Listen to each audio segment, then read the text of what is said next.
Épuration ethnique, risque de famine, menace de partition. La Centrafrique agonise. Que faire? Y a-t-il des raisons d'espérer 3 mois et demi après le début de l'intervention militaire française dans ce pays? 2 grands témoins ce soir dans votre 64 minutes. Pascal Canfin, merci d'être avec nous.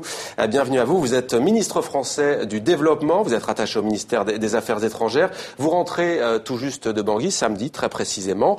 Avec nous également un autre témoin ce soir, Johnny Vianney Bissakhonou, merci d'être avec nous. Vous êtes un confrère, un journaliste centrafricain en exil à Paris depuis 3 mois à peine. Vous êtes arrivé en décembre dernier, vous êtes en exil donc dans la capitale française. Merci d'avoir accepté notre invitation. Pascal Canfin, qu'avez-vous pensé de la situation en Centrafrique? La situation est contrastée. Je voulais juste dire que dans votre introduction, vous avez dit 3 mois après l'intervention des troupes françaises. Il faut toujours rappeler, parce que les médias français notamment regardent les troupes françaises, que nous sommes 2000 hommes, mais que les troupes africaines sont beaucoup plus nombreuses. Il s'agit donc d'une intervention internationale sous mandat onusien qui a vocation à être remplacée par une opération de maintien de la paix. Je le précise parce que c'est quand même important de le rappeler en permanence. La situation est donc contrastée. Vous avez d'un côté à Bangui des quartiers qui revivent, des commerçants qui réouvrent, des restaurants, des bars qui sont ouverts le soir. Le couvre-feu a été reporté de 18h à 23h. Donc vous avez des signes extrêmement clairs de retour d'une forme de normalité. 60 écoles ont réouvert à Bangui. Et en même temps, vous avez une situation qui reste dramatique et un véritable risque en dehors de Bangui d'insécurité alimentaire majeure. Nous sommes à quelques jours maintenant du début de la saison des pluies. Si les Nations Unies, le Programme alimentaire mondial, les ONG ne parviennent pas à faire en sorte que les semences soient délivrées dans l'ensemble du pays, aux villages, aux paysans, aux familles qui en ont besoin pour planter, cultiver et donc récolter de la nourriture dans quelques mois, eh bien nous avons, il faut le dire, nous avons un véritable risque de famine en Centrafrique dans les mois qui viennent. Donc c'est un défi majeur qu'il nous faut relever ensemble. Vous avez rappelé la présence des troupes africaines aux côtés des troupes françaises. En revanche, pas de troupes européennes. Il n'y aura pas, semble-t-il, l'aide escomptée qui avait été évoquée il y a quelques semaines. La situation est-elle tenable en l'état sans moyens supplémentaires? Mais c'est pour ça que nous aurions souhaité un engagement plus important sur le plan militaire et sécuritaire de nos partenaires européens. Nous ne sommes jamais cachés de cette réalité. Que nous souhaitons une opération de maintien de la paix la plus rapide possible pour prendre le relais et déployer des casques bleus sur l'ensemble du territoire. Ban Ki-moon disait encore aujourd'hui son besoin de 12 000 hommes. Et donc il faut financer cette opération, ça prend quelques mois. D'ores et déjà, nous sommes en capacité de sortir de Bangui avec les troupes de la MISCA. Donc nous reprenons progressivement le contrôle d'une partie croissante du territoire, notamment l'axe très important en termes économiques et sécuritaires qui relie le Cameroun à Bangui. Donc les choses, encore une fois, sur certaines parties du territoire vont mieux, mais ce serait abusé que de dire que ça va mieux partout. Il y a aujourd'hui une situation très contrastée. Johnny Vianney Bissakhonou, vous êtes en contact permanent, on l'imagine, avec votre pays, la Centrafrique. De quoi a besoin aujourd'hui le pays en urgence ? En tout cas, la priorité pour les Centrafricains aujourd'hui, c'est la restauration de la sécurité dans les quartiers pour permettre aux 100 000 réfugiés qui sont à l'aéroport Bangui-Poko de pouvoir regagner leur domicile. Il y a des milliers de réfugiés encore à la mosquée centrale au kilomètre 5 qui n'est pas encore désarmée. Il y a des réfugiés au monastère. Dans l'arrière-pays, des milliers de personnes ont fui les hostilités pour se retrouver dans la brousse et vivre comme des animaux. La Séléka aujourd'hui s'est retirée vers le nord avec tout son arsenal lourdement armés. Ils ont des intentions de partition du pays. D'un autre côté, on a les anti-Balaka qui sont encore armés et qui systématiquement assassinent les civils musulmans. Alors, je pense quand même que, en même temps, si on veut restaurer la sécurité, ramener la paix, entamer un début de normalisation, et en même temps, les auteurs instigateurs du drame centrafricain sont en liberté, ils peuvent financer, armer leurs éléments sur le terrain, souffler sur les braises et pousser leurs éléments au massacre, on ne s'en sortira pas. Aujourd'hui, la coordination des anti-Balaka, les nostalgiques de l'ancien régime bosisé sont libertés. Ils poussent leurs éléments au massacre. D'un autre côté, on a les officiers de la Seleka, on a même l'ancien président Djoto Dia qui est au Bénin en ce moment. Aucune juridiction, tant nationale qu'internationale, ne s'intéresse à ce monsieur. Il est quand même responsable, le premier de milliers de morts en Centrafrique. Je me demande quelle garantie il a demandé et obtenu avant sa démission au Tchad. Alors, pour vous, c'est un échec total, l'intervention française est appuyée par les forces africaines? Bien au contraire, le Centrafricain que je suis se réjouit de l'intervention française. 8 mois durant, la Seleka a commis des exactions sur la population civile sous les yeux et la barbe des forces de la FOMAC, transformées aujourd'hui en MISCA, les forces africaines. Il a fallu attendre l'arrivée des Français pour voir un début de désarmement.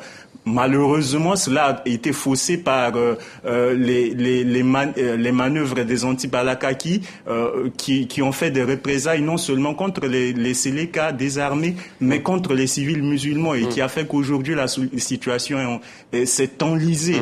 Aujourd'hui, on ne demande que le renforcement de cette force française et même peut-être par une force européenne. Malheureusement, la Crimée nous a volé la vedette et aujourd'hui les Occidentaux sont plus intéressés par la Crimée que par la République centrafricaine. Quand on entend ce témoignage, Pascal Coffin, on a l'impression que la baisse des violences et un certain retour à la normale que vous évoquiez il y a quelques instants, que tout ça, au fond, ce n'est qu'une illusion.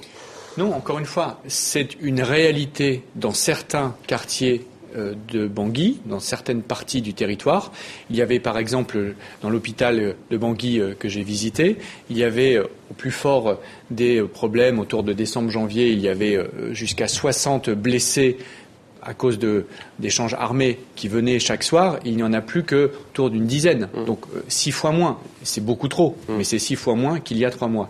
Je voudrais revenir sur la question de l'impunité que vous évoquez parce qu'elle est vraiment fondamentale. J'ai rencontré lors de ce déplacement les membres de la commission d'enquête des Nations Unies. Ceux qui vont être précisément chargés de définir les responsabilités de l'ensemble des partis. Des deux côtés. Côté Seleka, côté anti-Balaka. Et pour le présent, mais aussi pour le passé proche. Et donc, il faut absolument, et c'est bien leur intention, que les membres de cette commission d'enquête rendent un rapport dans les prochains mois, si possible avant l'été, de façon, dans tous les cas, que l'on puisse lancer le processus électoral qui est prévu pour aboutir à des élections libres début 2015, que l'on puisse lancer ce processus en ayant fait la part des responsabilités de chacun, en ayant fait la lumière sur les responsabilités des hommes politiques, des militaires, de tous les leaders de la Centrafrique, de façon à ce que l'on puisse avoir assaini, en quelque sorte, le paysage politique. Ça, et c'est la responsabilité des Nations Unies. Il n'y a bien évidemment que les Nations Unies qui ont la légitimité pour le faire. Par ailleurs, les Nations Unies, la France, les États-Unis, Monsieur le Ministre, qui avaient mis en garde contre un possible génocide en Centrafrique, c'est pour ça que la France est intervenue, objectivement. Elle n'a pas pu éviter, semble-t-il, ce que certains qualifient d'épuration ethnique, tout de même. Oui, mais comme vous l'avez dit, que serait la situation aujourd'hui si nous, les Français et les Africains, nous n'étions pas intervenus? Ce serait le chaos absolu aujourd'hui en Centrafrique. Or, il y a, dans certaines parties du territoire, relative un début de retour à une forme de normalité. Et en même temps, il y a des questions d'insécurité qui perdurent des deux côtés, que ce soit du côté anti-Balaka ou du côté Seleka, qui fait que nous ne pouvons pas, quand je dis nous, c'est la communauté internationale, déployer l'aide alimentaire, l'aide humanitaire, les médicaments, autant qu'il faudrait le faire pour assurer la pérennité des populations, des communautés, des villages. Et donc c'est un enjeu humanitaire, un enjeu sécuritaire et un enjeu démocratique de lutte contre l'impunité. Ce sont les 3 piliers de la stratégie de la France dans cette crise. Johnny Vianney Bissakonou, quelle est l'ampleur des destructions aujourd'hui en Centrafrique ? Il n'y a plus d'État en République centrafricaine. Et quand c'est pas nouveau. Quand le ministre évoque justement la question des élections en 2015, je me demande si on va pouvoir atteindre cet objectif. Si déjà depuis la frontière avec le Tchad jusqu'à leur arrivée à Bangui, la Séléka a détruit systématiquement tout ce qui est institution, les mairies, les gendarmeries, tout. Alors, comment est-ce qu'on va faire le recensement de la population? Il y a une question que tout le monde évite aujourd'hui, mais qui un jour ou l'autre, on devra remettre sur la table, la question de l'identité centrafricaine. C'est sur quelle base aujourd'hui que les massacres se font? Certains centrafricains estiment aujourd'hui que des djihadistes, des mercenaires tchadiens sont venus nous exterminer pour prendre notre pays et on ne va pas se laisser faire. C'est le discours que les nostalgiques du régime Bozizé leur tient. Aujourd'hui, la Séléka n'a rien fait justement pour contredire cette assertion. Et ils se sont comportés en véritable desperado 8 mois durant. Alors parler aujourd'hui des élections en 2015, je me demande si ça sera possible, parce qu'il faudra justement, comme l'a dit Monsieur le ministre, assainir le paysage politique. Tous les hommes centrafricains, sans exception, ont mis le pays là où il se trouve, au fond du gouffre. Et justement, il faut aujourd'hui donner la possibilité à la Centrafrique, aux Centrafricains de pouvoir s'exprimer par la voie des urnes. Toutes les autorités que nous avons eues aujourd'hui n'ont aucune légitimité. Depuis 2 décennies, c'est des gens qui sont là parce qu'elles ont pris des armes, pour des autres parce que elles ont eu des alliances avec d'autres partis, avec d'autres politiques. Mais il y a aussi la question de l'implication de la sous-région, des autres États de la sous-région dans la crise centrafricaine. Aujourd'hui, la France, qui est une grande démocratie, est obligée de s'appuyer sur certains pays de la sous-région qui ont un comportement, qui sont acteurs de la crise centrafricaine. La France est obligée de s'appuyer sur ces pays parce que, justement, l'Occident, l'Union européenne, ne s'implique pas dans la résolution. Et aujourd'hui, il y a vraiment toutes ces questions il y a des gens qui estiment que le président du Tchad, c'est le faiseur de roi en Centrafrique. Bozizé est arrivé armé et soutenu par le Tchad. Il a destitué Patassé, la Séléka est arrivée. C'est l'éternel recommencement. Pascal Canfin, Monsieur le ministre, quand vous entendez ce témoignage, comment, vous qui êtes ministre du Développement, comment construire un État en Centrafrique ? C'était un des enjeux majeurs de mon déplacement, c'est que nous sommes au début d'un possible retour de l'État en Centrafrique. Il y a maintenant des autorités politiques de transition, mais qui sont légitimes et qui font consensus. C'est donc un élément de stabilité extrêmement important. Il y a le retour des premiers services publics dans le domaine de la santé, dans le domaine de l'éducation. On parlait de la justice et de l'impunité tout à l'heure.